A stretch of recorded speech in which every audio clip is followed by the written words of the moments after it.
नमस्कार बंधुगण, आपण मानकु आम एमएनटेक ओडिया चैनल को स्वागत।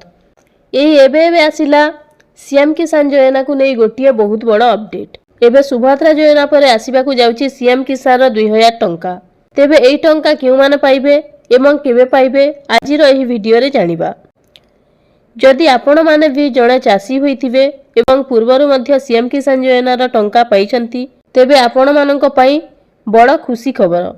जेमिति कि आपण माने जानिछंती सीएम किसान रे वर्ष को दुईटी किस्ती रे 2-4 टंका मिली थाए।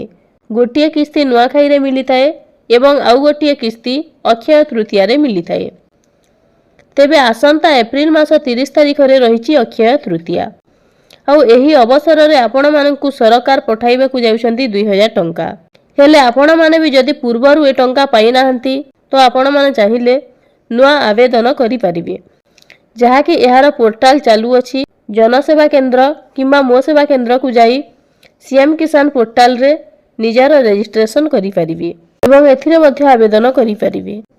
आवेदन करि सारिला परे सरकार एहाकु एप्रूव कले आपण माने मध्ये आगामी आसीबाकु थिबा एही एप्रिल मास 30 तारिख रे सीएम किसान योजना रो 2000 टंका पाई परिबे। हेले जानि रखंतु एहा आवेदन करिबा पई हेले राशन कार्ड रहिथिबा निहाती जरूरी। तेबे जे मानकर राशन कार्ड अछि से माने मध्य एही सीएम किसान योजना रे आवेदन करि परिबे। ता छडा एहा भी जानि रखंतु सीएम किसान योजना आवेदन करिबा पूर्वरु कृषक ओडिशा पोर्टाल रे पंजीकरण कराई नेबा जरूरी अटे। जदि आपण कृषक ओडिशा पोर्टाल रे रजिस्ट्रेशन करि नथिबे तेबे सीएम किसान रे अप्लाई कले मध्य ताहार डाटा कैच करिवो नाही, जहा फल रे मध्य आपण अप्लाई करि परिबे नाही। प्रथमे आपणको कृषक ओडिशा पोर्टाल रे रजिस्ट्रेशन करिबाकू पड़िबो। जानि रखंतु खूब शीघ्र एही सीएम किसान योजना रे मिलिबा को जाउछि 2000 टंका।